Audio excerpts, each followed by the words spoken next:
Despite having a GPS or a physical map, have you ever found yourself on your way to a destination only to get detoured or realize you have to make some U-turns? Or you get where you're going without the provisions or items you were supposed to have with you? Like the casserole that you made and you left in the oven instead of bringing over to someone's house. I sure have. And it can also happen to us during our sales efforts. We are on the process or on the road to helping someone make a decision to work with us, and something gets in the way. Maybe it's a tangent that the prospect takes us on, or maybe it's an objection, or it's something that we didn't have available that they wanted to look at for proof or understanding.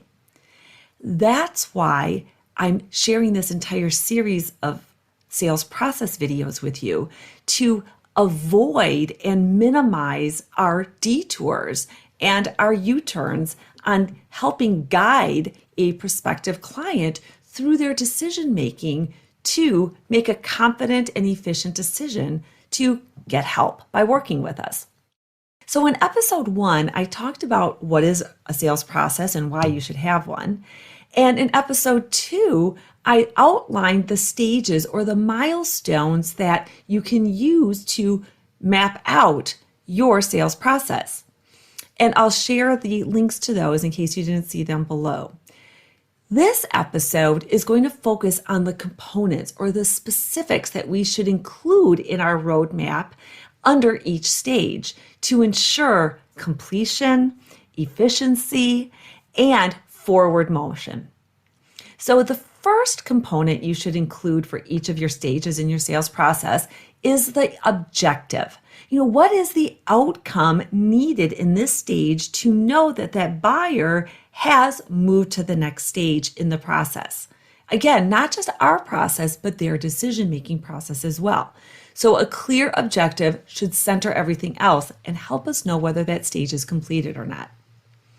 The second component is one that advisors are typically really good at, and that is outlining the specific actions or the process within the process that they take at different stages like onboarding or for meeting prep.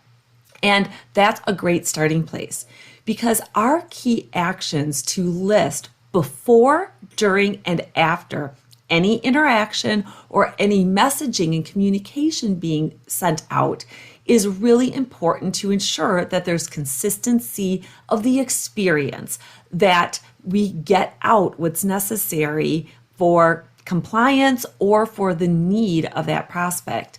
And if you're fortunate enough to have a team or planning on adding a team later, it allows the entire team to know who's doing what when, so you don't have gaps or redundancies. So outlining those specifics, the actions, the key actions is important. But we don't have to go crazy here. If you are already someone that has your workflow set up for different things, you can say initiate blank workflow. You don't have to list all of those tasks out again. This is also where you'll outline the number of meetings in your process. Are you going to ask for a decision in your conversion first conversation? Or do you do an intro meeting and then you need to set up for the second meeting where you'll get more into what you'll do to serve them and get a decision? Or is there even a third meeting where you're reviewing the recommendation and getting the decision? But this is where you need to outline how many meetings are you planning for so that you know specifically what needs to be done before, during, and after each meeting. And also, what is the commitment, the decision, or the action that you seek from that prospective client at the end of each of those meetings?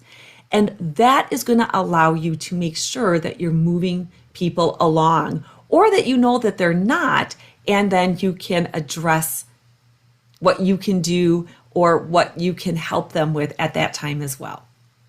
So those are the easy parts. What's the objective of each stage and what are the key actions taken within? Now there's 2 more components that are often not outlined as well in sales processes as can be beneficial. They're either missing in entirety or they're not there. And the first one, so we've got objective, we've got key actions. The third component then is buyer commitment. This is where you identify specifically what is the buyer having to do or decide that allows you to know where they're at within the process. And that decision or the action needs to be very clear so that you can properly know where is somebody within your pipeline, so that you can make projections for revenue, so that you can determine the proper follow-up activity, etc.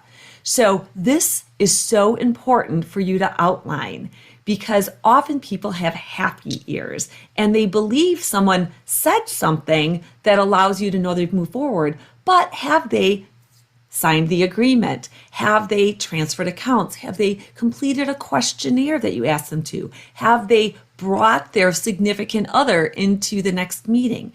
All of those things are great qualifiers and indicators of that person's engagement and interest and true willingness to move themselves forward and actually get help for their financial situation. And the fourth component that you should include for each stage and outline are the resources necessary to complete that stage. And you should outline internal and external resources. Your internal resources are the things that you or someone on your team uses. So that could be your workflows, it could be templates, it could be, it is your CRM or any other technology that you use to do your part of the sale and for onboarding and growing that relationship.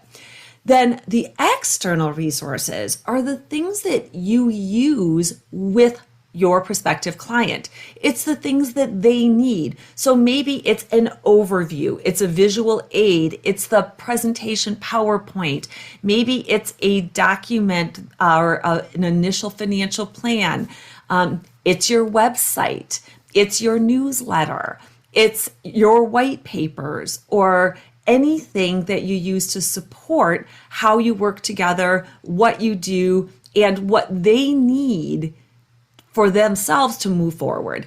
And those are the four components: objectives, key actions, buyer commitment, and resources, both internal and external. And if you want to get started on this, one easy way to do it is to currently make a list of all your resources, make a list of the actions that are taken or the workflows that are used, and then start sorting them into the stages. And those specific components outlined like that will keep you from the U-turns and the rerouting along the way in your sales process. So stay tuned for episode 4, where I'm going to talk about the hidden benefits. And then the last episode is going to talk about how do you use a sales process once you have it. I hope you'll continue to tune in and set your roadmap up for your sales success.